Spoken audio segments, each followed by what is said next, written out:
unless Kanan shows up, what we'll do is we have to push the public hearings to the next agenda. I think the informals will have to be pushed to the next agenda. We'll try to make some progress with the informals. John has told us that we can't schedule a public hearing because we don't have a quorum to even schedule a public hearing for the items that are informal hearings if we were so disposed. So what we will do is discuss the informals. We will look at the referral from the town board on the Indian Brook Croton Gorge. We can't adopt the minutes, we don't have enough people for the minutes. So we will play planning board here instead of actually doing something, because we're just short of members. So bear with Jeff and I and me as we try to struggle through this. So our first item that we'll talk about tonight is the Kolev, 8 Cynthia Court. This is the application for a site development plan approval for the construction of an in-ground pool and patio with stormwater controls and relocation of the existing septic tank.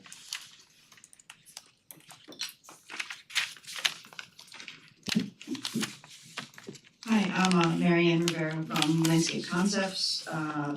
The engineer was not able to come tonight, but he remitted all his comments and everything back to you guys prior for the meeting's notes and everything, so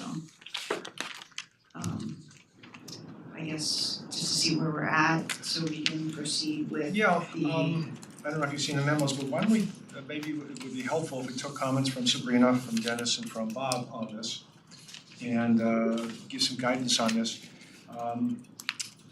There are some things that I know everyone's there's a little bit of frustration on both sides here, so perhaps if we can clarify some of these things. I think, for example, Bob has supplied some sample forms to try to cut to the chase and enable you folks to not to have to reinvent the wheel, but use the forms that seem to work.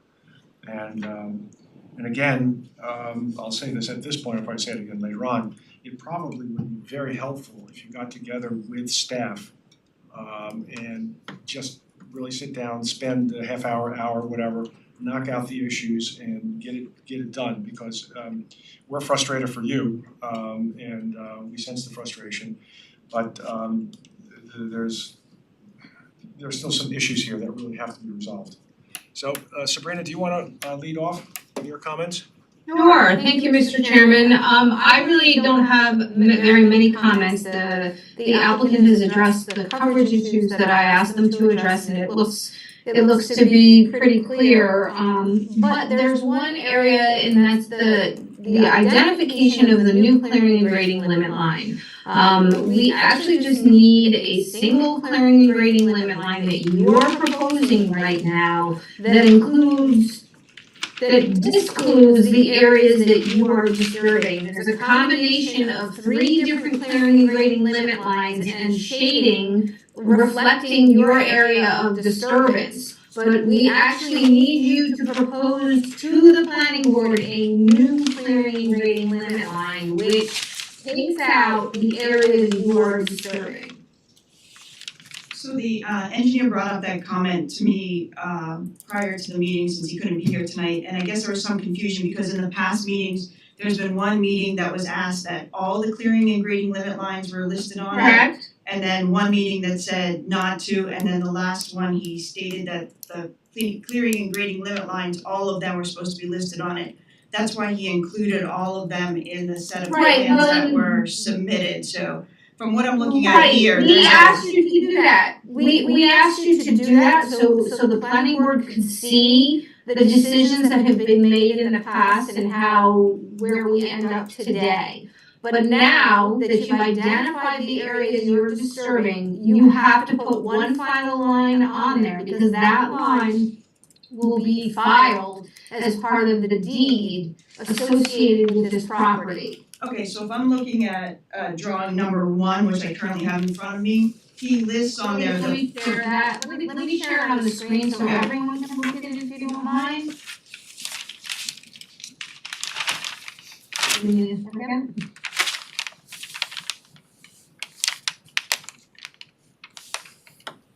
Okay, a minute.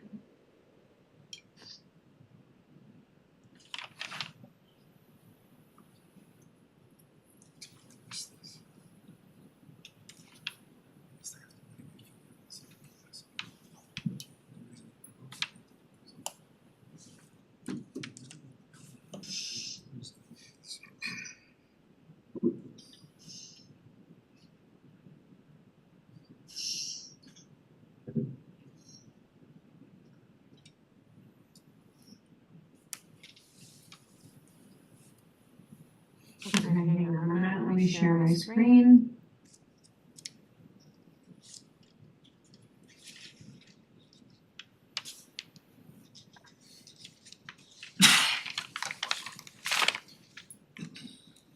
Okay, which plan are you referring to? So drawing number 1. I believe that's the one that you have right there in front of you. Okay.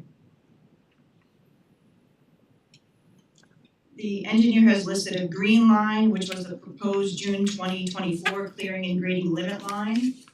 Then he shows on there the previously approved clearing and grading limit line from 2017 and the original approved clearing and grading limit line from the 2009 planning board approval. So he lists the original one from 2009, the one from 2017 that was revised when the house was final built, and then our proposed clearing and grading limit line that we're currently proposing for the project to install this pool. So the proposed clearing and grading limit line is very difficult to see. What I see on this plan is the I think you're 2007. looking at it, it's actually a different one than what I'm looking at. Mine is stated as drawing number 1, and it has a green line, a red line, and a yellow line, so sorry. Oh, Sabrina, can I say something? Yeah, please do. I'm just gonna speak strictly from my draftsman point of view.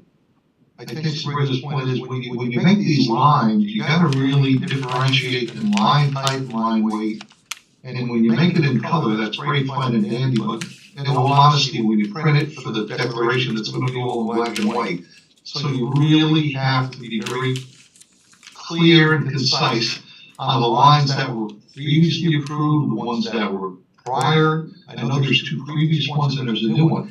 Bottom line is the newest one that's going in and the planning board agrees to should be the one that's the heaviest with the line type, so there's absolutely no confusion on which one is the new one. Okay, so But I also, but what I want to say is if I look at the way that this new line is drawn, this is what we are looking at as the clearing and grading limit line, which makes no sense. why does it make no sense? Because look at the area in front of the house that you are saying is the clearing. You have things such as the pool within your area of the clearing and grading limit line. Yeah, to me, you know what that looks like, Sabrina? That Yeah, looks like limits of disturbance for construction. correct. Yeah, their engineer really, that's why, to the chairman's point, we should really sit down with your engineer, Mr. Chairman, I believe. And I think if we meet, we can probably accomplish so much in that one meeting and probably clarify everything that Sabrina needs, everything that I need, everything that Dennis needs, because I think we just want to cut to the chase here and just get this done. But the chairman's point, I mean, in the end of the day, that's what the owner wants too. They put a lot of money out in these sets of plans and all these meetings and everything that needs to be submitted. And if you have a format of say, okay, so basically what you're telling me right now is this, you only want our clearing and grading limit line of June 24th of what we're proposing. We can delete all these other lines from here, and that's final on that. We don't have to ever add them back in or anything in future meetings, correct? Well, And what's your line, weight, and color that you would like for that to be? No. I can be Sorry. directly specific to the engineer, so. Sorry, Sabrina, but it's very confusing to review with all of that, but we always like to see all 3 because that gives the historical significance to the whole thing. You just can't show the new one, then you don't know where the old ones were, so that's why a meeting to go over all the technicalities, when you sit down on the table, we can get out the highlighters, we can color away. I think it's gonna be much more productive. I don't know how much you really accomplished in a meeting like this, quite honestly. It's just my opinion, I don't know what the chairman thinks, I don't know what Sabrina thinks, but I think we can get a lot done just meeting in person. Yeah, there seems to be a lack of understanding of what the clearing and grading, the new clearing and grading limit line should be in relation to the most recently approved clearing and grading limit line. It seems like there's confusion all around of what you guys want with the engineer, and I understand your meeting and stuff like that, but I think when we do this meeting, you guys need to clarify and actually draw what you actually want, because. And we're We happy will. to sit down and show you. I'll do that. Okay, Yeah, I'd love to. so We'll we do it. basically just We'll make need to set a date with this, but it's getting to a little redundancy and whatnot of that I now need to spend another X amount of $1,000 to have this engineer We redraw all- clearing and grading limit lines, so I wanna see where this is gonna end at, because right now it's not ending for the owner of this property. With all due respect. I'm sorry, this is like so upsetting. We have to spend so much time, and I've sat through all these meetings, and I obviously don't know much about this, but it's like you change everything that we've been at. The engineer said that he spoke with you guys directly, that he's had communications, exactly what needed to be changed. I never spoke with him. And I did not speak with He never Bob. called me up once. He said And he that spoke was to the you prior to problem. the previous meeting that was supposed to be held, that we were supposed to be at, and you guys asked him to No, we did defer not. the meeting. I will get the notes that he emailed to me and send them over to you guys, but he said that you guys actually deferred the meeting, asked to defer, so. This is not making any progress here. Let's agree that there should be a meeting so that we can find out what has to be done. The staff has advised that they will assist, they'll even help draw the lines or draw the lines so that everyone knows exactly what we need to do. We understand the frustration on both ends. There's no point going back and forth who called, who didn't call, who emailed.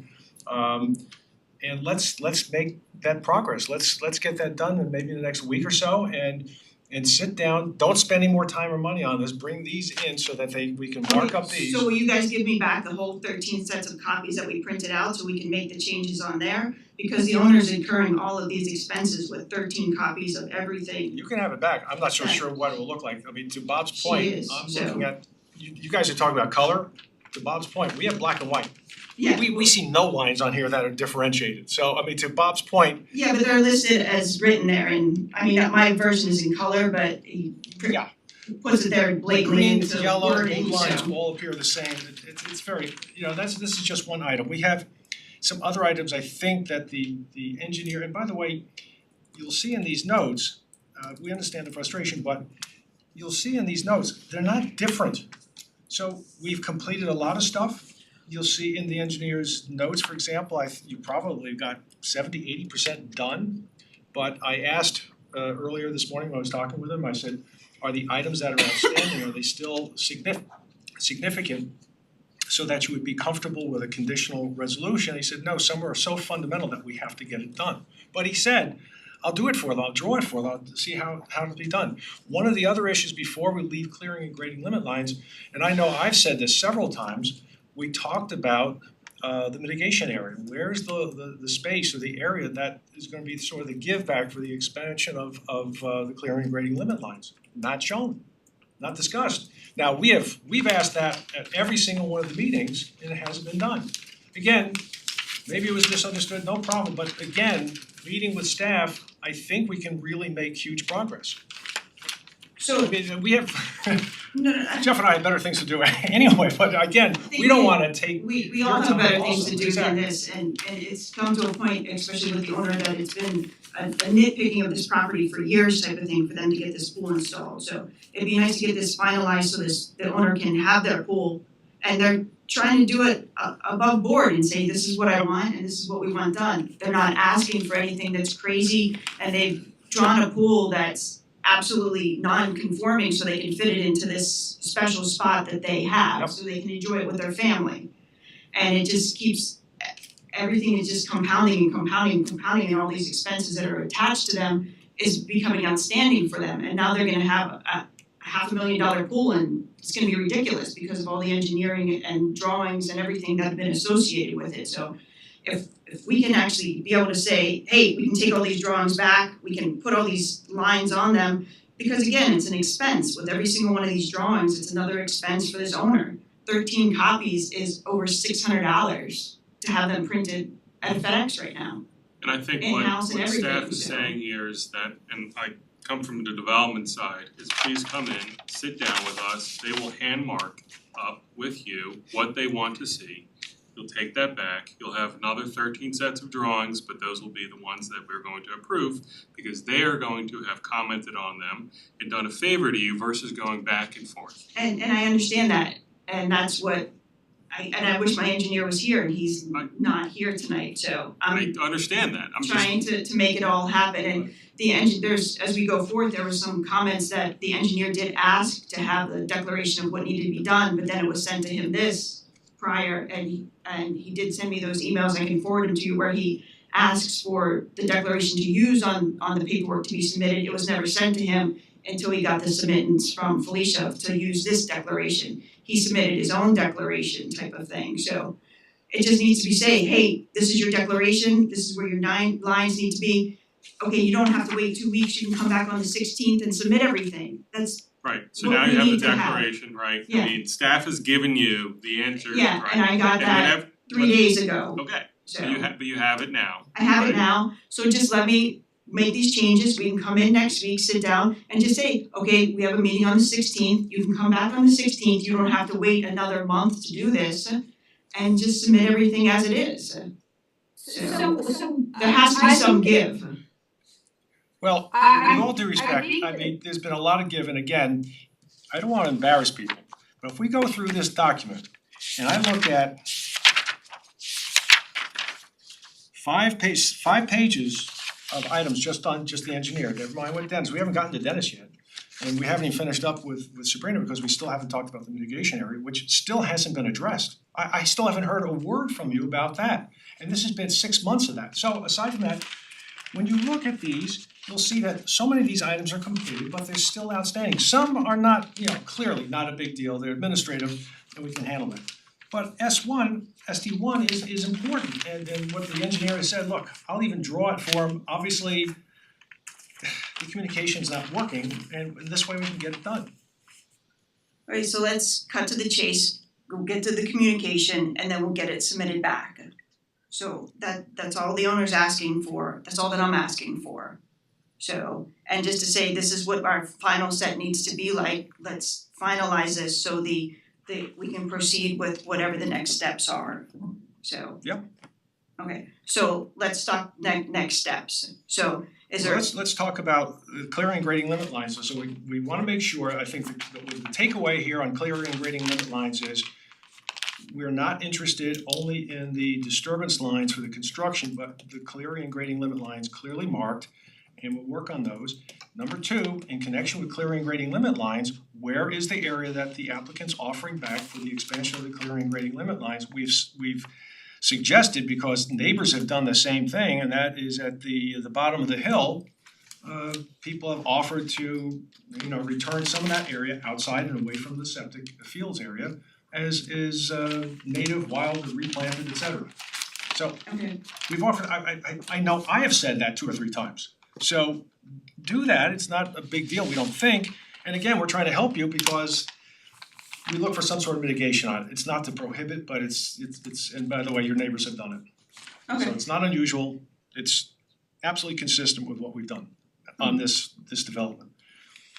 Sabrina, did I miss anything of yours? I'm sorry to have No, you didn't miss anything of mine. I just wanna say, we work very hard to be accommodating to applicants so you're not bearing any undue expense by cause of the town. We have expressed time and again to meet with the engineer. We are happy to do so. If he can call our office and we can schedule him next week and we will put you on for the 16th, provided he can deliver what he needs to deliver so we can carry you to the finish line. okay, I really would appreciate that because last time we sat, honestly, that last time and I heard the same thing and it's been really, really, it's been hard on us, it really has, because this is something that my family and I have been trying to get for 3 years, and I know it seems insignificant, but It is not insignificant. and it's just, we're trying to do everything we can, and I'm at my wit's end, and I can't keep telling my kids, oh, we're getting a pool, and it's just every time it's something new, and I'm sorry, maybe I'm just a little emotional, but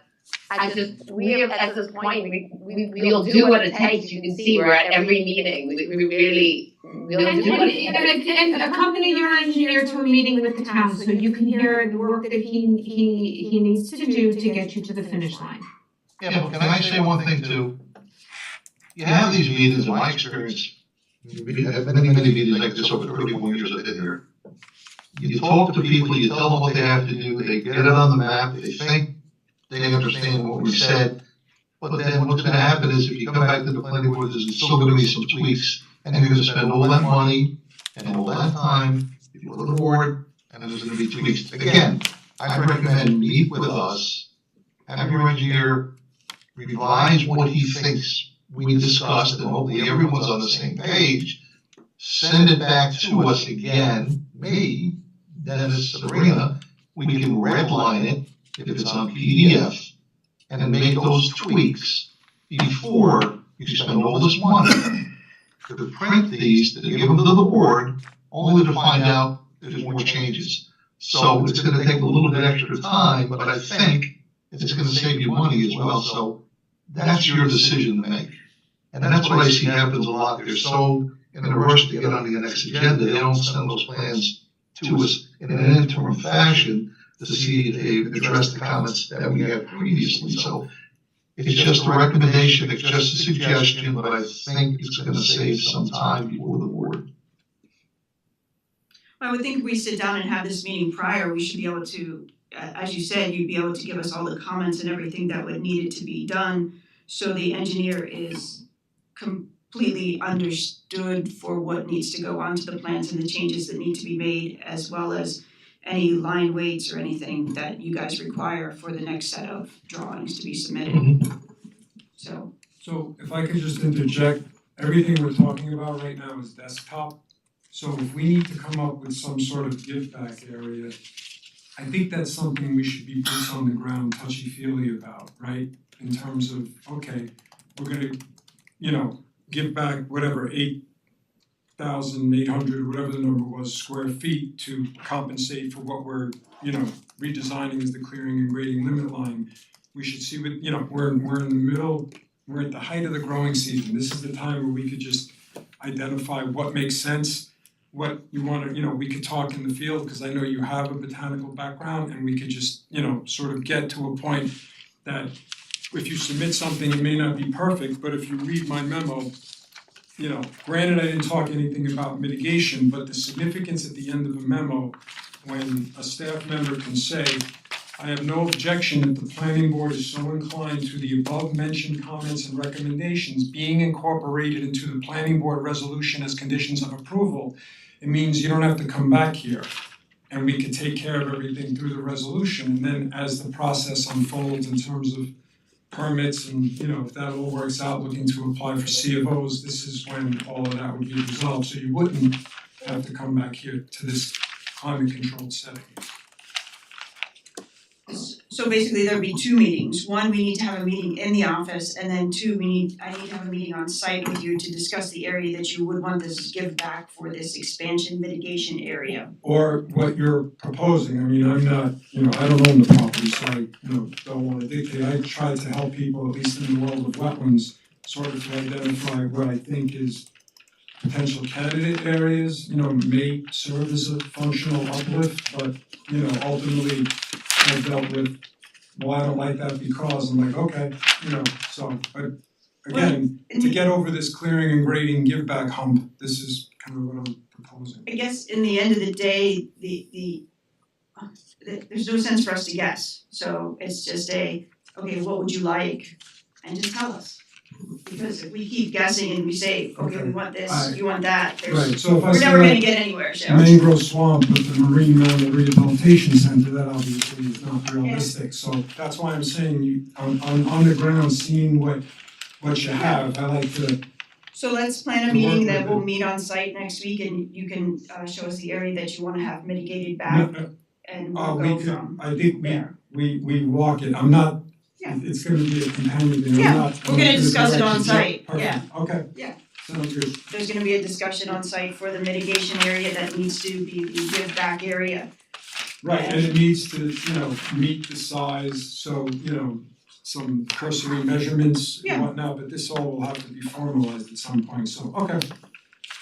Okay, So you're set, Dennis, with your comments? Yeah, I mean, I could probably, if they wanna review these comments and incorporate them into the next submission, that's fine, these are all just C mixes and Administrative Yeah, stuff and stuff that yeah, can work out, right. yeah, good. Bob, you had some comments, so you wanna run through some of your important ones?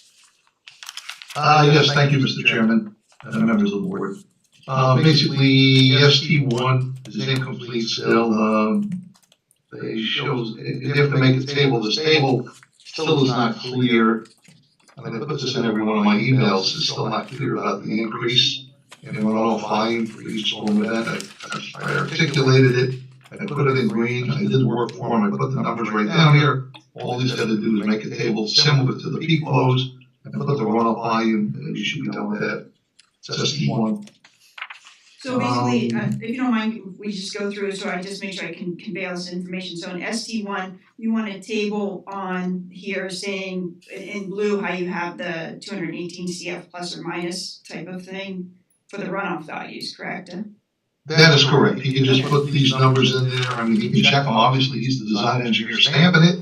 But I ran through the numbers as well, and I just want to let everyone know this has been in every one of my memos. Okay. ST19, basically, that's a standard, we have to get an NOI, for erosion and sedimentation, from the DEC. But That's not a I'm big sorry, deal. we're just gonna go through it, I'm just gonna go through as you go, so the ST19 is incomplete, but that's done once I have your approval that we go ahead, correct? That is correct, that's signed off by me once the stormwater report has been satisfactorily completed. And those are the comments I'm giving you right now to get to that point. Bob, did you have anything about ST15 or is that ministerial? ST15 mentions the initiative trip, that's, I think that's a typo in there, that should be, something that should be relatively simple to fix, ST15. Just references ST1. ST20 is probably my biggest concern, because right now, the way it's designed, the water really, the additional volume runoff, which is outlined in my ST1, 218, 479, 740, that's gonna go down the steep slope, right over the on-site wastewater treatment system. That's always not a good thing to do, too much use more runoff to those systems.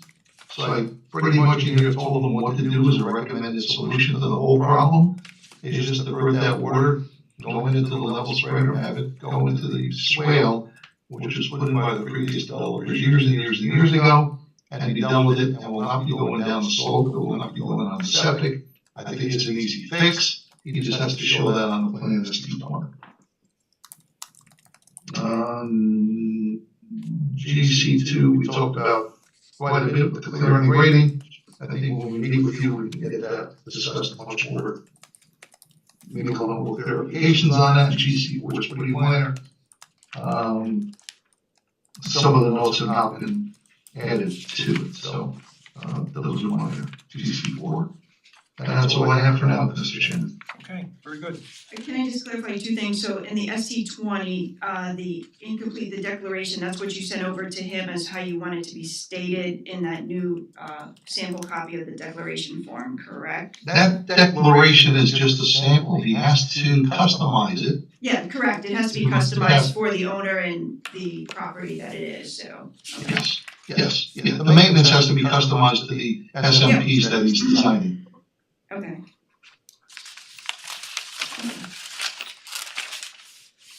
So in reality, our biggest two hiccups are the mitigation area and the listing of the clearing and graded limit lines in a way. Because the rest is in reality site plan stuff and paperwork that I see. Or am I off? I wouldn't want to characterize it myself, but it sounds pretty reasonable what you said. So, okay. And then basically what we'd be looking at is if we can meet with you guys, we can possibly get into the July 16th meeting to get this stuff resubmitted for, if it's all possible. What does July 16 look like? Or it also be, it's a short week, obviously, so it's a work week. I want to remind the applicant at some point, we can't do it this evening.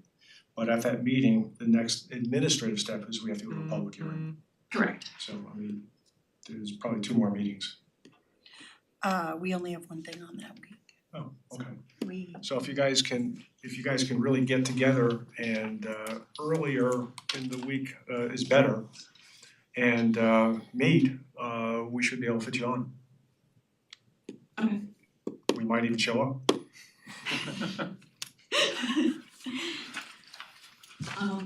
Okay, Alright, okay, so I will be in Any comments? touch with Questions, you Jeff? guys tomorrow. I Dick, think any- the suggestion of meeting with them is you should be able to iron out everything at that point. Dick, any thoughts, comments, questions? I don't know, am I muted? Dave, do you have any comments? No, I mean, it's as said. Okay, You know, it's, sometimes people get annoyed with little things they think that don't really mean anything, but they do if the same problem exists and it's a bigger scale issue. So we have to be consistent in how we put things together. do you want these back? I mean, if you can pick They're not them to gonna do me Felicia and I any can good pick them at up from her, but if it's, you know, If you can I use can them- save my client any money on this process, it's always awesome, so. Well, if you can But I don't know if it can be reused but we can see. I mean, they're gonna We'll hand be mark changing up, it, so I yeah, mean, Yeah. it'll be used as a fly swatter at home, Yeah, it's okay, so but we can go from there, alright. okay? Okay, good, thank you so much. maybe we can only, Thank you. we can only submit the plans that are changed, so Yeah. save them a couple. Yep. couple checks. Yeah, talk to staff on this perhaps, go ahead, Jeff. Yeah, I'd say, one thing, if you just wanna submit the plans that change versus the whole plan set, I mean, I know there's 6 plans, but if you only change one, Okay. if staff is okay with that, just submit that one, we keep this stuff. and if the stormwater management and all that, there's no changes in anything to it, those don't all need to be resubmitted, it's only the pages and everything Yeah. that Yeah, the already pages changes that are that need to changing, be I made. guess, Okay. yeah, again, work it with staff and I think, we can work on something that's moderately economical for you. Okay. Okay? Okay, great, Great. thank you Okay, guys. thanks. Okay, our next item is the Schwartz 6 Breckenridge Road. This is an application for a site development approval, application for stormwater management and erosion and sedimentation control, and a tree permit for removal of an existing half basketball court, expansion of driveway, and planting of trees. Good evening, Jacqueline Collins, associate at Zarin and Simons. I'm going to turn it over to Brad Schwartz, who's online, who's on Zoom right now, to kick it off for us. Hey, Mr. Chairman, members of the board and staff, and thank you, Jacqueline. I had another conflict tonight, so I'm taking this Zoom from another town hall. So good to see you all. So Jacqueline, Anyhow, it's good to see you. It's good to be seen by a few anyway. yeah, so Jacqueline, Alan Pilch is there, and Steve is also online with us. So, Mr. Chairman, before turning it over to Alan, I'm here tonight, I just wanted to give a little context, right? Paul, who, by the way, no relation, has been at this for about over a year. We were evaluating internally, we were talking to staff, talking even to the neighbor for quite some time, and looking for a path to potentially legalize the existing court, right, in its current location. And we realized that what was ultimately best for everyone would be to abandon it and simply make some modest improvements to the driveway to accommodate a new basketball hoop, which at the end of the day, that's what this is really all about for Paul in terms of a new hoop to accommodate a play area for his kids to shoot some hoops. We understand the significance of the violation. We know we're here to remedy a violation. We heard your board's comments loud and clear at the last meeting, and we believe we've done everything your board has asked in terms of on-site tree replacement. There's no off-site mitigation, there's no payment in lieu of replacement. So we believe we've addressed all the comments. No new stormwater is required because ultimately there's a net decrease in impervious surface. And Alan will walk the board through the plan. We understand you can't take any action tonight or schedule a public hearing, but we certainly hope to hear some positive feedback based upon the most recent submittal. Okay, thank you, Brad. Alan, if you want, would you please walk through the changes that were made since the last meeting? Good evening, Alan Pilch, ALP Engineering. Thank you, Mr. Chairman, members of the board. Perhaps I can just go through the plan changes that were done. I don't know if we can put that on the screen, is that possible? I can do it. Well, I always ask you for technical things like that, you know that. I don't know, just give me a minute, I have to get your plan. That's okay.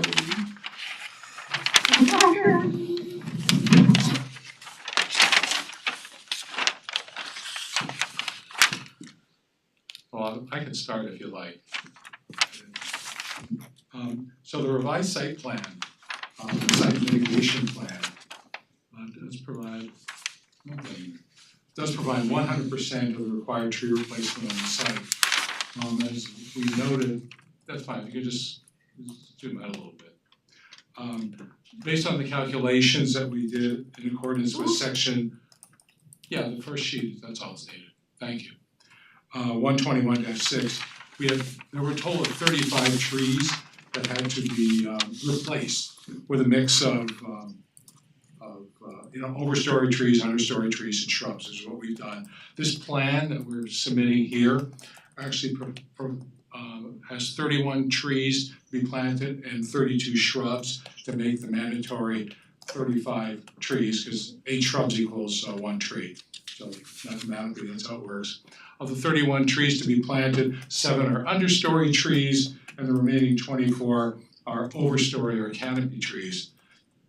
All the plantings are native and are commonly grown in the area. Tree plantings include red and sugar maple, tupelo, white and red oak. Understory trees include eastern redbud, flowering dogwood, and witch hazel. The plantings, what we heard from the board at the last meeting was that you wanted us to recreate that naturalistic wooded area that was present in the western portion of the site. We believe we have done that. The plantings are primarily on the western side and on the southern end of the property, and it includes as a result, what you'll have is the continuum, because on the left side is the Alexander's property, which is at the edge of what you see there on that drawing is wooded, and so then that wooded area continues onto the property. You can see the basketball court there on the left-hand side. That rectangle is going to be removed, and so that continuum basically will be from the Alexander's property and into this property. And there's also a lot of supplemental plantings on the south end or the bottom of the drawing as well, which will and on the neighboring property to the south is also wooded at that location. So what it does is supplement and will sort of provide that continuum, the word I'll use, for the wooded area in the western and southern portion of the property. The plan does also provide 2 trees on the Alexander's property, which kind of fills in a little bit for the removals that had occurred there, but there already are some existing trees there, and that sort of helps fill in some of that continuum. The plan also provides for the planting of 3 evergreen trees along the western side of the property to screen the view of the expanded driveway from the Alexander's property. Is something that they had mentioned to us that they would like to have occur. And I'll just say the mix of the native trees and shrubs will replace the functions served by the former trees and have a positive environmental and aesthetic impact. I just want to note a couple other things. The project does propose the removal of the basketball court. The pavement area of the former basketball court will be, it's going to be removed, topsoil brought in. The area of that former basketball court will be replanted with native trees and shrubs, and nearest to the house will be stabilized with lawn. The removal of the basketball court will remove the impervious surfaces on the property by 1,646 square feet. The construction of the driveway expansion will add a net amount of 595 square feet of new impervious surfaces. But the calculation that calculation excludes the removal of the half basketball court. So if I take out the half basketball court in its entirety and just look at the area of the driveway that's to be expanded, that net amount is 595 square feet. In accordance with local law number 5 of 2024, the property being in the R2 and actually the R1 zoning district is well below the threshold of 1,000 square feet that would require the preparation of a SWIP. And I'll just say finally, the project is in conformance with the building and development coverage requirements. And so, how about the comments? I mean, I do hope that we've addressed the comments. I know the board was very anxious. And as Brad also mentioned, of course, there's no tree fund. There's no what? No tree fund contribution Right. as well, because all 35 trees are being incorporated into the plan. Okay, thank you. Sabrina, you had some thoughts and comments? Mr. Chairman, I really don't have any comments on this. It's all in conformance with coverage requirements as Alan has stated, and all of the comments that I have been addressed. The only comment which I'm going to defer to Dennis is to ensure that the mitigation is addressed. Okay, good. Dennis, you had some thoughts?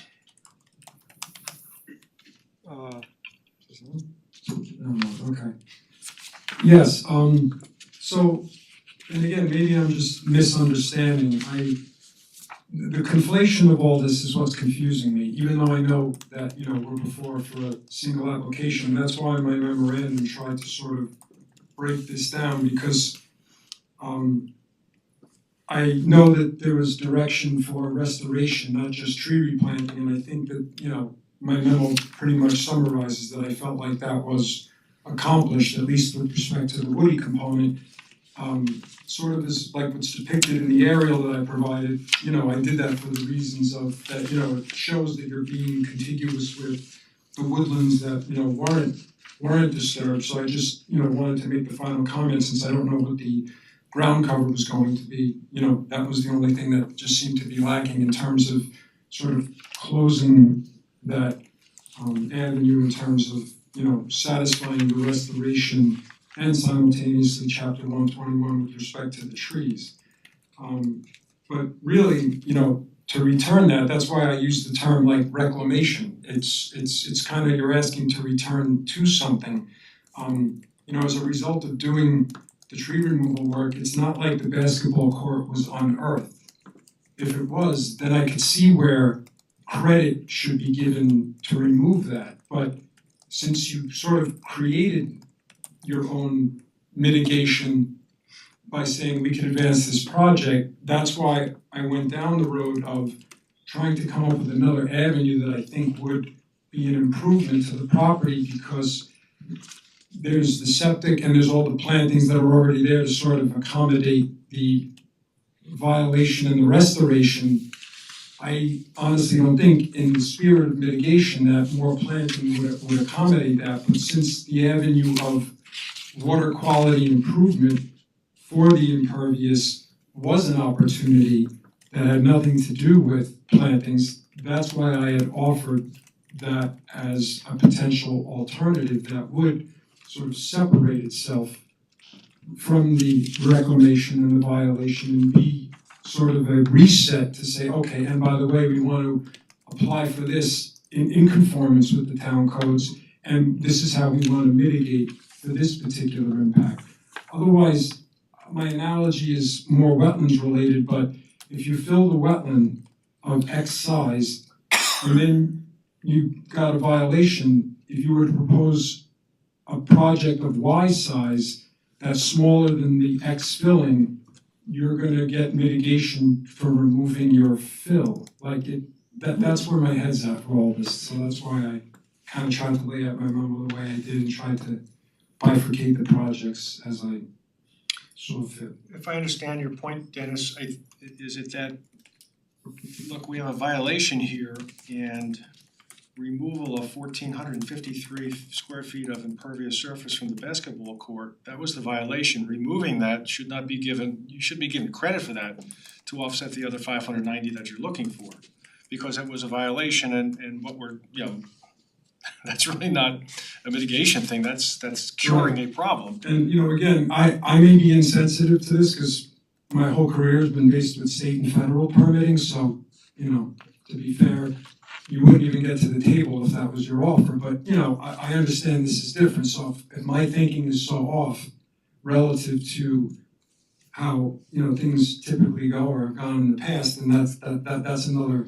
argument, but in terms of my interpretation, I don't know how I would get my head around all of this to, sort of make it all count just in one shot. I see what you, I think I understand, if I understand what you're saying, I think I understand what you're saying.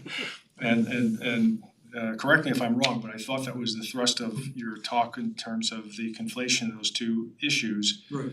You really, if you have any, and it doesn't matter what we have, if you have a situation where there's a violation, curing the violation is not, that's curing the violation. And then if you have an application for something else, that stands on its own in terms of, and you don't get credit for taking away the violation and then moving on to the next item. So it's not a net reduction of impervious surface here that we're dealing with. It's really, the bottom line is, it's an application for expansion of impervious surface 590 feet for the expansion of the basketball court, which may be perfectly fine, but we need to look at that and consider it that way.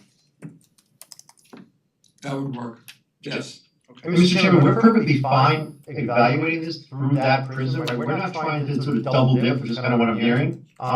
We think the driveway improvement with the basketball hoop stands on its own as not causing an impact that requires any mitigation. So we're not trying to, like I said, double dip and take credit twice. We wanna remediate the violation, and then yes, ask the additional 500 and change of additional impervious. I think what I'm also hearing from Dennis, and Dennis correct me if I'm wrong, but I think he's looking for a situation where we are, reclamation, restoration, whatever the word is that you want to talk about, trying to, as best as possible, restore the conditions that we had before. And I think, what that means is, for example, even with stormwater, there was a condition before the basketball court was built, there was a condition after the basketball court was built, and then there will be a condition after the basketball court is pulled up and your proposal for lawn area and plantings should be looked at. And it seems to me that that's part of what Dennis is recommending here, is that we really need that three-part information to know exactly what we have here in terms of that restoration effort. Because we really shouldn't be taking a look solely at when the basketball court was there, because that was already the violation. It's impossible to really, I guess, at this point, identify exactly what was there before, but I think you guys have done a very good, fair and reasonable job in terms of trying to identify the number of trees and where they were, and I applaud your efforts in doing that. That's terrific, thank you. But that being said, I think that's, and what I think we'll hear from the town engineer is what we would want to see as part of the restoration here, because putting the trees up, they'll be great in 10 or 15 years, but it's not going to be the restoration or the condition that we saw before they were cut, before the basketball court was put there. And it's not a matter of trying to be, trying to create a penalty here, but we're really trying best to understand where it was, what happened after, and what we propose to do now. So Dennis or Bob, can you maybe articulate that more intelligently? What's that? It's a good segue for Bob at this point, stormwater. Well, I think let's not lose sight of the fact that Dennis was getting to trying to make a point of that before that court was put in, there was woods there was trees there was a lot more mitigation already built in prior to the pre-existing conditions. That court should not even look like it was even built. So my point is, if we're gonna be doing stormwater for what Dennis wants, water quality, this is what Alan, you have to do a pre and post, and a pre is gonna be based on the wooded conditions of that whole site before the court was put there. And there was pretty substantial tree cover there. So that curve number should be quite high, 58, speaking Alan's lingo right now. And you're gonna have to put in what's there now, 61, and this is very similar to Laminy. I remember Laminy wanted to use all the vegetation, all the beautiful plantings, all the trees that were gonna be put in and put a very high curve number very low curb rate says, no, these plantings are gonna take years and years and years and years to grow. So let's assume for the next 3 or 4 years, that's gonna be all like lawn. So my point is to this conversation, the preconditions gotta be what it was beforehand, with all wooded. Now, the new conditions are gonna be with the lawn, and the planning board, that's my dog barking, sorry about that. Now, the planning board, if they decide to let you put in the asphalt, that's gonna be taken into account and put in the mix. So that's gonna be pre and post conditions for the whole stormwater report, which will not only take into account water quality volume, but the runoff volume as well.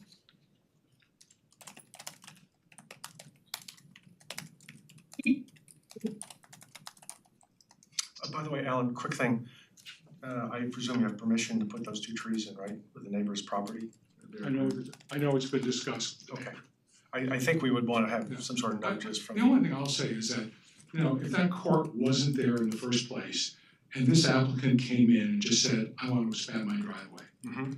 And the total of the expansion is 590 square feet. In accordance with the town regulations, it would not require a SWIP, would not require treatment of the water quality volume, peak rate attenuation or anything.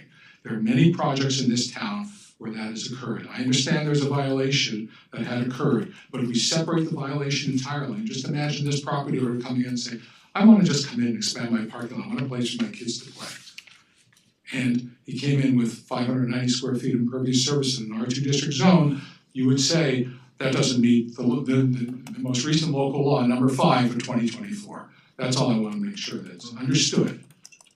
Now, there may be some subtle differences in the amount of runoff, but a lot of that area was, tangled brush and, not necessarily trees, but it was very messy back there. That's what it looked like previously. And, that so-called, area did not extend right over to the house. It did not do that. So when you look at the aerials, that's what you'll see. So I don't think the amount of change of runoff would actually be that significant, the term I use. So it's not like, you took a site which was, the entire western half of the site was wooded and now it will not be. It wasn't that way. So just wanna so make it if that, so let's say if that does then become the outcome, is it a mitigationless property that can now no longer expand because the reclamation of the forest is the reclamation of the forest to cure the violation? See, I tried to create a situation where you weren't mitigationless, and that's my concern now with. I understand, but if you came out with a site. Dennis, what's the impact from the driveway and the festival that we need to mitigate? That's why I hear what you're asking for, but to Alan's point, I'm not sure what we need to mitigate from Right, so the also to driveway. Alan's point, I mean, if you came in just for the driveway, then Yeah. the assumption would be that the trees would still be in the backyard all standing, and that was unimpacted. Like, we're trying to parse something out on a parcel.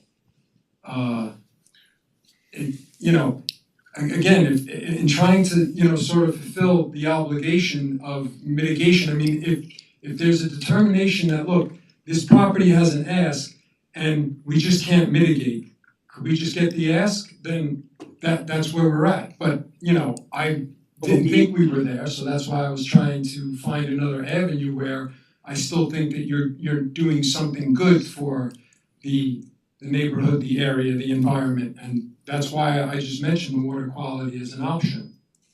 Because I don't see where more plantings are gonna work, especially with where the septic is located and and you're already putting in a fair amount of plantings just to satisfy the tree violation. Dennis, Steve, do you wanna speak to the viability of the tree can I speak for a second? Hang on, Brad, let's Right, Jeff can I has speak a for a second? question.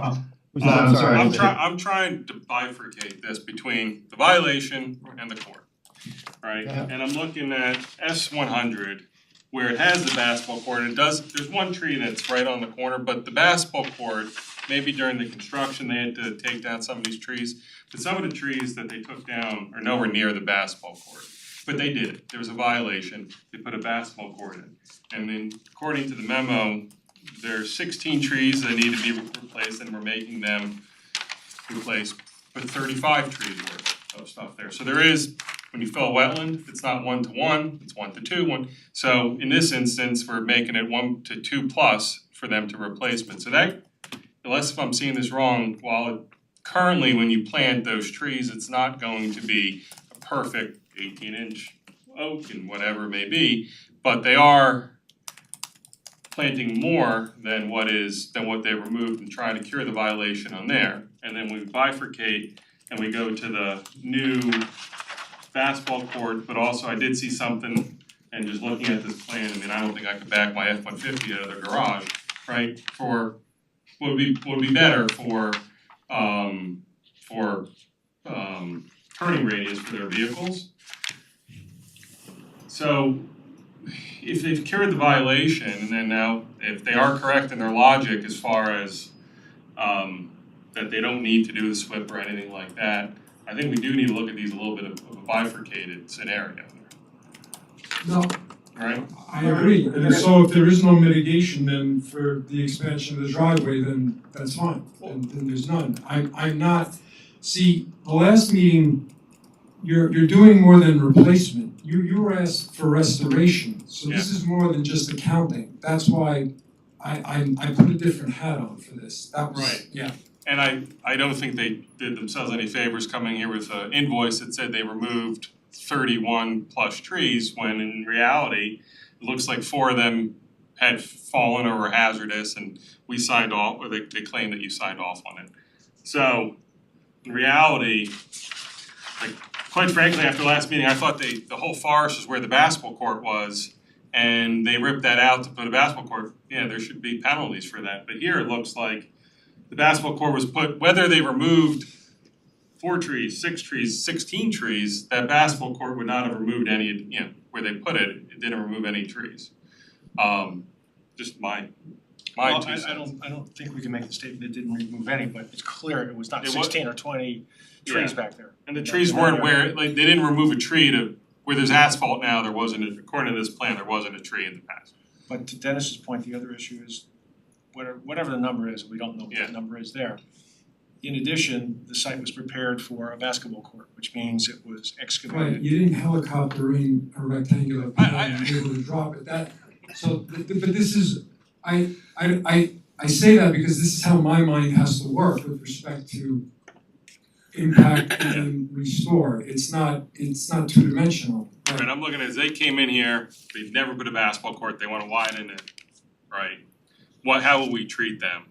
And at least in my mind, we should treat them like anybody else, but then for the violation, that's a different story, right? And if if their mitigation or restoration, whatever they're proposing is acceptable to us, then, right, I don't see a need to increase the mitigation from the violation. That's fine, I'm just saying that I don't think there's opportunity in terms of revegetating and replanting to count as mitigation.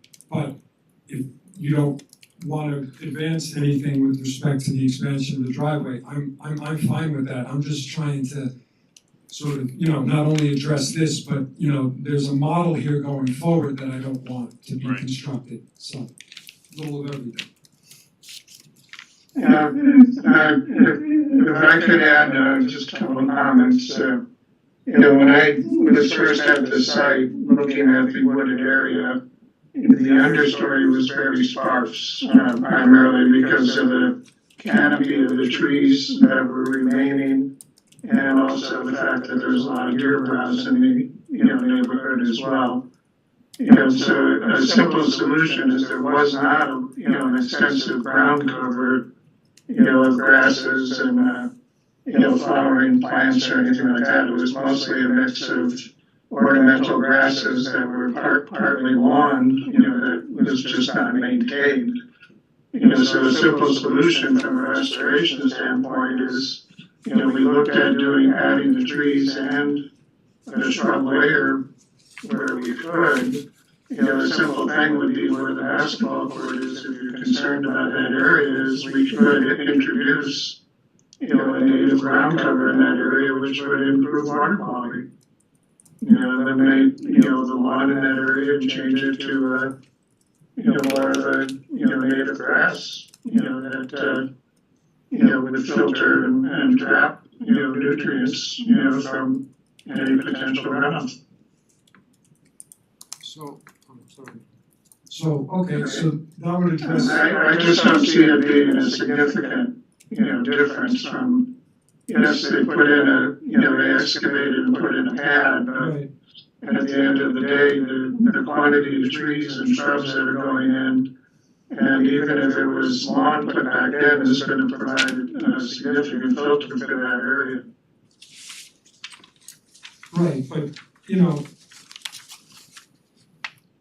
it's not wood floor. Like, I understand that it may not have been a robust herb layer, but again, you were asked for sort of a restoration, so I'm looking more towards like ecology. I'm not looking for this mix and match of mowed lawn with trees or whatnot. And again, you guys provided that, so that's why I was okay with that. And I said, yeah, that satisfies 121 and that's the restoration.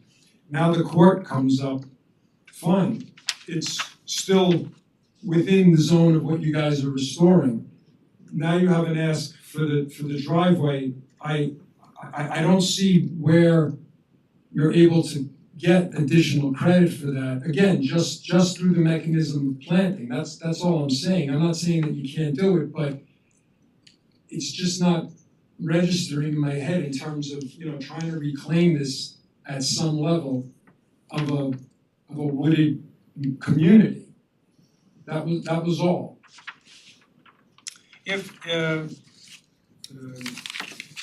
this is for, I guess, Alan and for Bob. Assuming somehow, some way, there is some sort of delta that is determined, from what the start was, what the in-between was, and what the final version, approved version is, with an expanded driveway. Assuming the worst, I don't know how bad that worst would be, if anything, but assuming whatever that might be, what would be the steps that we would take to just mitigate that? I mean, can we make certain assumptions and say, in a worst case scenario, we might have to put I don't know what, some sort of Coltec thing, or just more plantings, as Steve is suggesting in some other areas. It seems to me perhaps we can, do this in a way that makes more sense, and maybe it's a little bit more economic for the client, and say, what's the worst case scenario if we look at this, whatever the deltas are on these water quality and stormwater runoffs. Okay, so what? And what is the so what? What's the delta? And what will we do about that? And I presume most of it would be coming from the basketball court, but to Alan's point, if it were a basketball court, we'd look at it and do whatever we would do, and that would be it. So I still think if you do an academic exercise, and it'd be not a big deal to do, like we discussed before, to use the pre for that wooded area, and it's gonna have a higher curve number, a lower curve number. Alan could agree with that. Well, Alan and I would have to agree on a curve number. That's gonna be the precondition. And then you put back the lawn, which is all lawn now, which is a 61, if it's a B soil. And add in the driveway extension, if the planning board allows it. And I would almost guarantee, Alan could attest to this and chime in anytime you want, Alan, you're the expert as well on this, that there's gonna be some delta there. Now, that delta could be easily picked up in and around the new impervious area for the driveway. That can go into a catch basin, it can go into a trench drain, something go into some dry wells, as long as it meets separation distances with the septic. But I think it's an easy academic exercise to do, to the chairman's point. So it might also be an easy solution in the field as well to get the site to what we would want it to be at and be done with this. Oh yeah, I remember. I think it was on a different plan. Is that a rock ledge between you and the neighbor? I could have sworn on your last survey it said rock ledge. Yeah, there was some, So like, what's the depth of rock down there? but, I'll just say, we did do, deep hole percolation tests further in the northwest corner of that property. They were all witnessed by the town. That was done. Well, of course, that would have to be done to see. But in what recently, I've had over the past couple of years, more and more people have been using rain gardens doesn't need the full depth as storm decks do. So there's a way to possibly mitigate that as well. Yeah, well, as I pointed out, this was just an application for just the expansion of the parking area to make it maneuverable, because it isn't now. I know when I drove there the first time, it's like, I'm not coming down here. You know, I don't need to damage my car the first time I drive in here. You know, if it was just that application, it would not require stormwater mitigation. I don't know what that would do for the naturalistic, standpoint that you're looking for either. I don't think that would. Yeah, Right, but, it's part, not, oh, sorry. yeah, but one of the issues that we talked about last time was it's a violation, but it was also a violation in a conservation subdivision, which has got a special heightened level in terms of our rules and regulations here. But again, not to, drown everyone with work, but it seems to me that if we can get some sort of agreement between you and Bob and what that delta might mean, and then if we, come in with a plan that's got a rain garden or whatever the solution might be to take up whatever that delta might be, it seems to me that we have a reasonable application and a reasonable resolution of the problem, the violation. I mean, Mr. Chairman, can I just please? Sure, go ahead, Bryce. Mr. Chairman, can I just ask Steve a quick question? Steve, if I heard you correctly, did you mention a different type of grass could be a possible solution to address this? I just wanted to understand your comment earlier. But, the question I have is because it's under the threshold for regulating stormwater, why couldn't we just let it dissipate through the natural vegetation that is there? It could be pitched so that, the lawn area, and you can also modify the lawn grasses to be other, species or mix of species that are native that would filter any water that's coming from that area. That makes sense, Stephen. I agree We're with certain that. grass mix, Stephen, that is. We're not talking about a huge volume here, and it's gonna be stable, so I mean, it's like a rain event. The water's gonna just filter through the lawn. I mean, I think we're overcomplicating a very minor amount of disturbance. Well, I think we should see what the number is, to the chairman's point. I mean, we can all speculate that till the cows come home. But until you run the numbers, you're not gonna know what the numbers are. So, I mean, Based on your numbers, it sounded like you may just thought that Stephen's idea has some traction. No, The New York State Erosion Manual has different conservation seed mixes that could work very well, and that's what they're designed for. well, Just to filter any runoff that occurs, from just normal, whether it's, roof leaders or, driveway areas. I mean, it's used all the time to filter it. I don't think we need a complicated rain garden. no, that's a good idea. Especially when it's under the 1,000 square foot, threshold. Yeah, but the planning board, as you know, guys, I let the attorneys know, and they have the discretion to require stormwater no matter what. Doesn't have to be the threshold of chapter 1AA. But I like Stephen's idea, because you can do pre, like we just discussed, you can do the post on what's there now, and as the mitigation could be the seed mix that Stephen's recommending, and that would decrease the curb number, which might help the whole thing, and you may not need any post stormwater construction. So I think Stephen's idea is a good idea. Mr. Chairman, we'll look into this. Yep, I think you have some solutions, no matter what. I don't think that the delta is gonna be very significant. Yeah. Between Alan and Stephen and Bob, I think a reasonable solution can be developed here. And take care of it. So looking ahead, assuming that we are going to resolve this in due course, like early next week, can we please be on for July 16th to schedule the hearing for September? You know there's no August meeting, Right. and we would like to advance things. So you wanna come here July 16th? So if you're looking to get that fast, hold on. So in other words, your herbaceous proposal is to the entire restoration area is gonna be seeded with this mix, correct? Like we're talking the herb layer also? It's not a big deal, I'm serving the ball. What do you guys wanna do?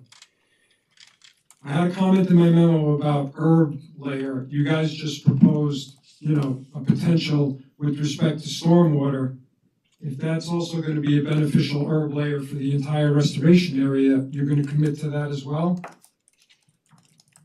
I It's think all that in is what different we're looking. camps, that's why I'm trying to make this work. Yeah, I think rather than engineering this on the fly, I wanna have a chance to talk to Steve, unless you're ready to jump in now, I think let's look at this. Well, I think we also need to go back to, the client to, Exactly. make sure that he's comfortable with the mix. I mean, the lawn areas he has are used by their kids, so, it has to be a mix that is, compatible for that purpose too. And there's several in the New York State manual that I think could accommodate. Right, and I that's guess the what I'm ask asking that's not is- on the table, so just remember that. Dennis, sorry to interrupt you there for a second. I'm asking you to assume, Dennis, that we'll work this out, right? We'll, as Steven said, let's give us a chance to talk internally, talk to our client. Assume that with our folks and you, Bob and Sabrina, will work this out in the next couple of days. And we're asking to be, again, Mr. Chairman, to be placed on the agenda for the 16th for the purposes of scheduling a hearing in September. And frankly, the discussion can continue leading up to the public hearing. Nothing's gonna be decided over the next month or two. Will that work, scheduling? Okay. Yep, we don't have to do any notice, so it's okay. And look, Mr. Chairman, one more ask, again, the August meeting and tonight, assuming we work this out and it's acceptable to staff, on July 16th, we would also ask that a resolution be prepared and ready for consideration on September 10th, following the close of the public hearing. Yeah, if the schedule permits, that will, I think we'll do that, yep. Thank you. Yep. That way Paul can Be leave sure, on. be sure to remind me on July 16th though. Thank you, everyone. I just want to say thank you. Thank you. Okay. Happy Fourth. Yes, happy Fourth. So we'll see you on the 16th. Happy Fourth. Happy Fourth. Good. Thank you very much. Bye, everyone. So Sabrina, we have the referral from the town board regarding. I have two questions. Yes, sir. Yes, I assume that the sanitary disposal field is old, right? It's not brand new? Because if it's brand new, then I'm curious as to what spacing before you hit a neighbor's line are you supposed to have when you have the piping close to the boundary line? It looks like it's 20 feet. Is that enough? There are no stormwater pipes in the location of that septic system. There are no stormwater pipes in the location of the septic system that are there. I mean, her closed conduit is 25 feet. That's what's required in accordance with the Westchester County regulations. It's not 25 feet away from the border. The trees that are shown there are the minimum 10 feet from the septic system. I was quite cognizant of where it was based on the plan that Bob Cioli had provided to me, and I looked at the plan. I could figure out very well where the 100% expansion area is as well. And we'll figure out what we do with regard to mitigation and where it'll be located. That if the mitigation were over, it's not going to be over a septic field, but it could be. But we'll find locations for it. But we are not talking about doing any stormwater conduits in a location near that septic system, which is in the southeast corner of that property.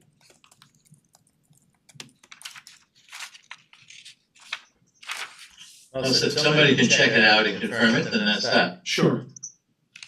Second, really minor detail. Repaving the driveway with bituminous concrete. How about repaving, with macadam? So no one gets confused as to, do they have to go get a cement machine or what? That's fine, we'll provide the detail. That's on the map. Yeah, okay, we'll provide the detail to specify exactly how the driveway will be repaved, the term I use. Use hot mix asphalt, be a better terminology maybe, Alan? Perhaps, I think that's a common term that's used. Macadam, I always think is a very sort of ancient term. Yeah. That was the name of the gentleman who invented it many years ago. That's what I was thinking too. Became a rich Scotsman. That's correct. Probably the last one too. Let's not go down there. Okay, good, All right, thank you. thank you. All right, Sabrina, you have, you'll help us a little bit here with the Indian Point Croton Gorge Intermunicipal Watershed. The proposal for a law action is the adoption for a watershed protection overlay zone for the Indian Brook Croton Gorge watershed. Yes, it's the Indian Brook Croton Gorge Watershed Overlay Protection District. Several town boards ago, the town was asked to coordinate with the other municipalities in the Indian Brook watershed to create an overlay protection district that would protect the drinking water supply for the village town of Ossining and Croton-on-Hudson. The project involves the overlay district, involves the town of Cortland, town of Newcastle, the village and town of Ossining, and Croton-on-Hudson. The town of Newcastle and Cortland form the headwaters of the Indian Brook and the Croton Gorge watersheds. And the intention was to bring land use regulations up to the same protectiveness, if you will. The town of Newcastle was seen as a leader in this because of our stringent environmental requirements, our protectiveness, particularly with our environmental overlay that we have in that part of town, as well as our coverage requirements that we require for residential land uses. The land area of the town of Newcastle in this watershed is all single-family residential, and it's mostly zoned R2 acres. Most of the properties have more than 2 acres. The overlay, I can run through it real quickly. There's minor changes to our codes. There's a list of definitions in this overlay protection zone that are not included in our current town code.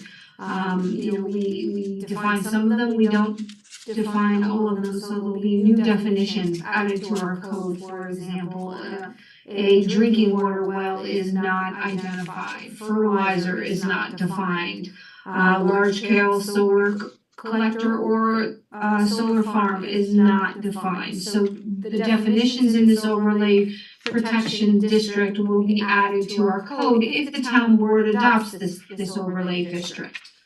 I'm going to highlight some of the differences. There's only a handful of them. Our code is very stringent as it stands, and if it's not outright said, the planning board enacts very protective measures in your land use decisions regarding subdivisions and site plans in the community.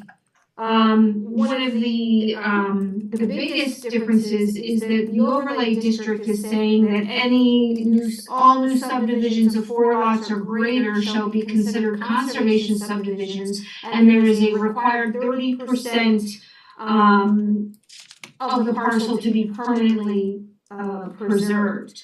The planning board has been the authority in regards to conservation subdivisions, and in most every application for subdivision of 2 lots or greater, and even sometimes with 2 lots, you all try and force them to be smarter about their planning and to create more conservation-oriented subdivisions. This will make it a requirement for anything 4 lots or greater. And we'll have to do some calculations as to the percentage of land preserved. So that's not different in practice, because the planning board has always done that and will continue to do that, but it is different. The difference is that it will be codified for this area of the community. And there are about, I want to say 200 parcels in our area of the watershed. Another another change, they're all kind of minor, is in relation to construction activities that involve soil disturbance of greater than 5,000 square feet. In the overlay protection district, they're asking that erosion and sediment controls in accordance with this New York State DEC are employed for any land disturbance of 5,000 square feet or greater. This particular provision is taken straight out of the East of Hudson watershed provisions, where the town currently enacts this requirement, but only in the East of Hudson watershed. So now, if the town board adopts this overlay protection district, we will enact that same requirement in the Indian Brook watershed.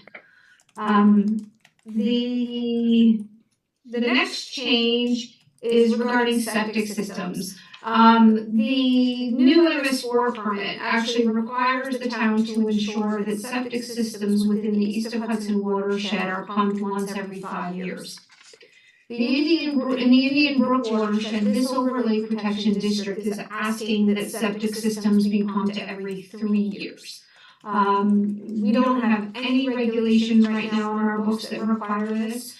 We are required to require it through the MS4 permit for the East of Hudson watershed, and now the town board is being asked to require it for every 3 years in the Indian Brook watershed.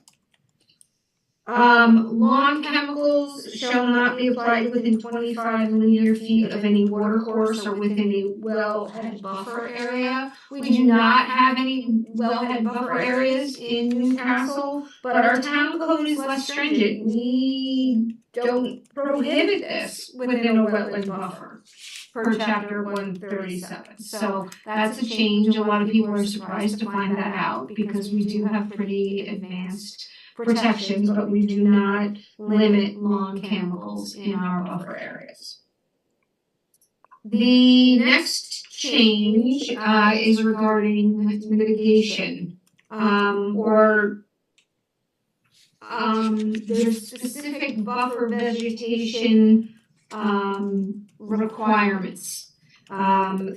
Elements like planting within the buffer shall be based on site-specific planting plans designed to intercept stormwater, stabilize banks, improve water quality, diverse mix of perennial native species, trees and shrubs with dense ground cover is required. So there's a specific prescription of the type of elements that are required in a mitigation plan. In our code, we require wetland mitigation, and it's up to the environmental coordinator to ensure that there is a healthy ecosystem that is created. So this is just solidifying what we do in practice in the code for the Indian Brook Watershed Overlay District. As I mentioned before with the lawn chemicals, the Watershed Protection Overlay District is actually restricting uses within the buffer areas. Specifically, new impervious surfaces are restricted, construction of roads are restricted, removal of vegetation except for safety purposes, excavation and grading is restricted, additional lawn creation is restricted or not allowed, stormwater measures in the buffer are not allowed, mining, septic tank drain fields, agricultural livestock, de-icing, waste disposal, trash, and so on. Our wetlands code does not specifically, we exempt many of these same things in our wetlands code, but we do not prohibit the application of pesticides, herbicides, and fertilizers. And those are the biggest differences in the overlay. Kind of you. So just to give you a sense, the town board is raising this, is continuing the public hearing to August 13th. There were a lot of public comments. A lot of the folks who were opposed to the Sunshine Children's Home came out to speak against the overlay protection. Their biggest claim was that this was restricting their property values. In a close examination of comparison of the overlay protection to our existing codes, there is no impact on somebody's property value.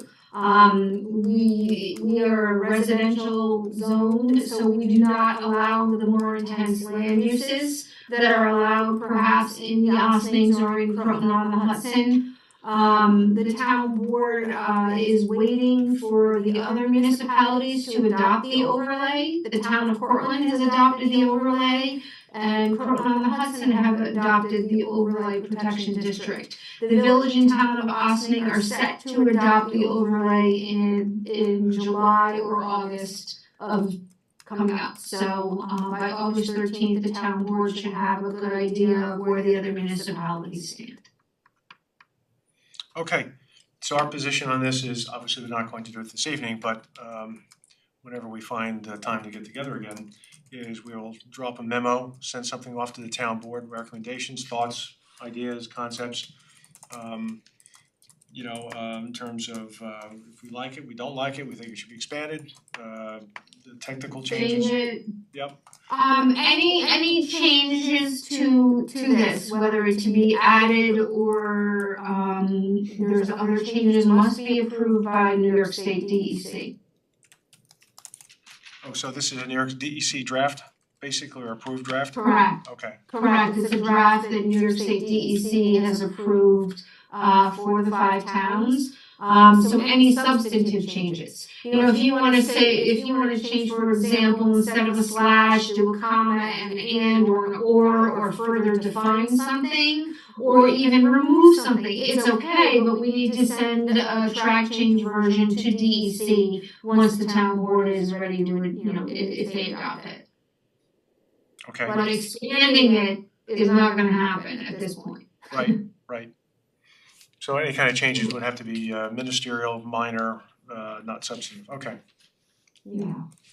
Unfortunately, that's not to say that you can't comment as a board if you want something changed. We can pursue that if the town board agrees to, but it is a much more lengthy process to have that change. For example, I received some comments from the public about defining wellhead. About clarification and referencing different documents. Those are all ministerial. But they are changes, and my intention is based on public comment received prior to August 13th and comments from yourself in Westchester County. I will do a track change version of the legislation for the town board so they can have a clear understanding of some of the changes that are being requested.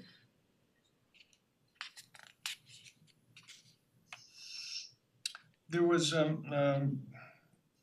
there are just questions that come up. So for example, at one point there's talk about salt, chloride salt treatments can be done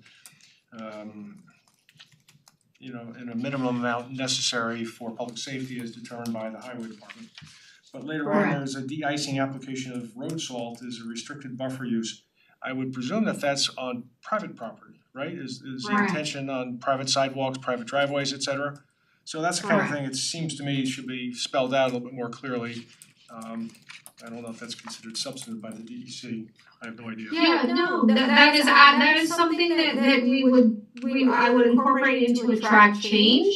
And if the town board wanted that, then I would, I would forward it to DEC. Okay. That language is actually causing a lot of grief for the public. Yeah, I could see that, yep. So if we wanted to remove that, we would also have to send that to DEC. Right, okay. All right, any thoughts at this point, Jeff? No. Don't need to have thoughts at this point, we're only 2, so we're 3. So, Dick, any thoughts? Have you had a chance to look at it and look, consider it? Dick, do you have any comments?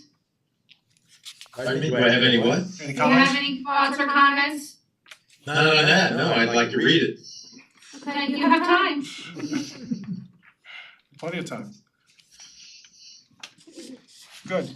So actually Sabrina, it's either in its current form or we can't change it, is what we're basically hearing, right? Either we approve it in its current form or we recommend it in its current form.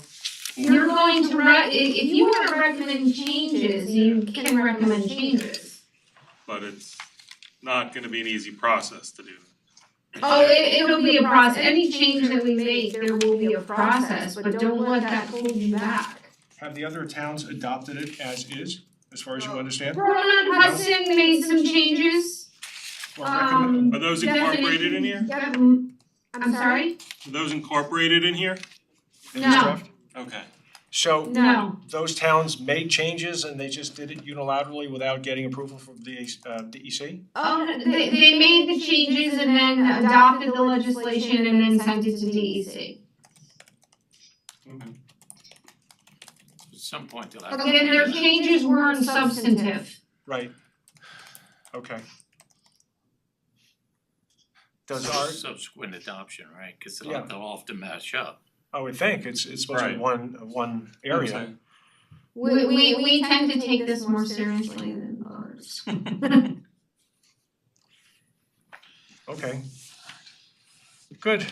I mean, any thoughts from the public? You folks are here? Sure.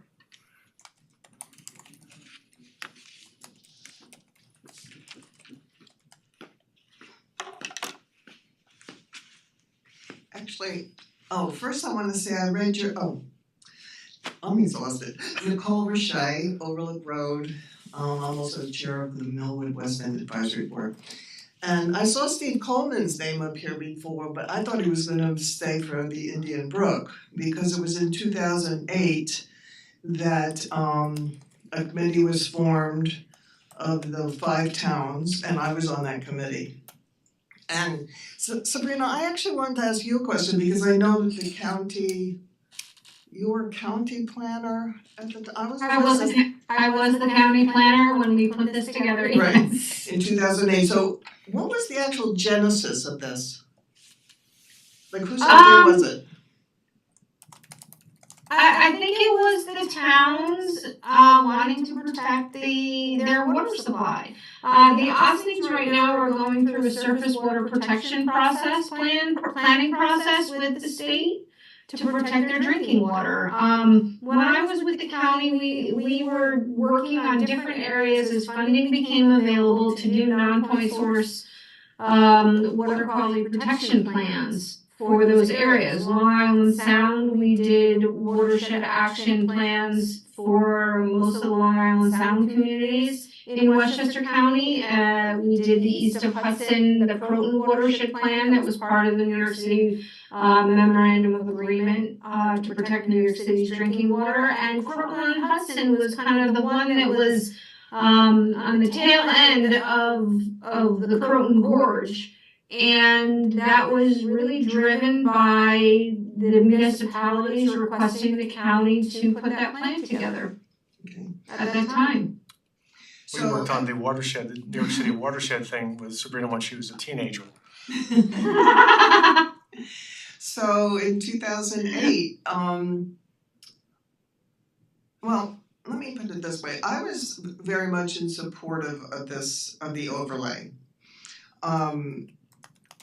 Not just because I was on the committee in 2008, but because I feel strongly about protecting watersheds, drinking water, and in addition to that, the wildlife, the natural resources and that kind of thing. But after having heard the complaints and comments from the residents in the West End, I feel I have to really respect what they have to say. So, and as Sabrina said about the Sunshine, they come with a lot of bad blood because of having been neglected by the town, the whole Sunshine debacle, the town not having had a lot of input into the Hudson Ridge Wellness Center that's still going on. But so I guess what I want to say is that Cortland did make some changes to the overlay, and as Sabrina said, it is a process, but it's not a huge process. It turns out that the planner for the town of Cortland was also on the committee with me in 2008. So I've had a chance to talk with him about the overlay, and they did make some changes, and as Sabrina pointed out, they're not huge changes, they had to be done within reason. with the permission of the DEC. So I do think that Sabrina, does the planning board have access to the specific complaints from the West End? I don't Because believe so, I because think they're I'm- submitted to the town board as part of the public hearing. Cause I know the de-icing was really huge for people, Yeah. a lot of people, live up, I don't know how many, but very long Yeah. straight driveways. So that Yeah. would be one thing to be considered for sure. So I think that's, and I just had a question. Sabrina, when you're talking about things being restricted, that's mean they're not permitted? Correct. Some of Prohibited. those, some of those things might need to be looked at. And again, I don't know how this would affect property values. I would think it would increase, that to have that whole does not area. negatively affect property values. Yeah, I would think it would increase it, in fact, to have, the area being protected. So those are my comments. Okay. I do think a few changes are called for. And the other thing, I just did wanna say, I read your testimonial in the Examiner about Tom Curley. Well, and LDAT too, What? and LDAT as well. And what? LDOT was a top. Oh. Oh, right, okay. I know Tom Curley's been here a very, very long time. I was his son's teacher, so we go back a long, long time. But anyway, it was a very nice testimony. Thank you. Thank you. I just asked what's happening with the Amsterdam Park issue, if that gets shelved to another day. It got shelved to another day, yes, unfortunately. It's kind of embarrassing frankly, but yeah. Will there be a new written notice going out as to when that's gonna Will be you, addressed? do you have to renotice the public hearing? I guess we do, or can? No, we noticed it once. I was under the impression that if you're gonna you have the onus to follow what the board is doing, Is it once it's being put on the noticed. July 16th agenda? Yes, it will be on the July 16th agenda, yes. And to get more information about that issue, just go on the website, or where do we go? Yeah, and are there copies of Am the I allowed memos? to call Dennis and ask Dennis questions? Or, I don't know the protocol. No, that's always available. I think we have some memos that perhaps we can get copies of the memos that the staff has supplied to us. Okay. And I think that could help Maybe I can give you get some them before I information. Well, everything is on the website, but I'm very happy to get you whatever I have. Okay, thank you. Yes. Great. Sorry about whatever. Okay. No motion to close the meeting because we didn't have a meeting. It just seemed like a meeting. Yeah.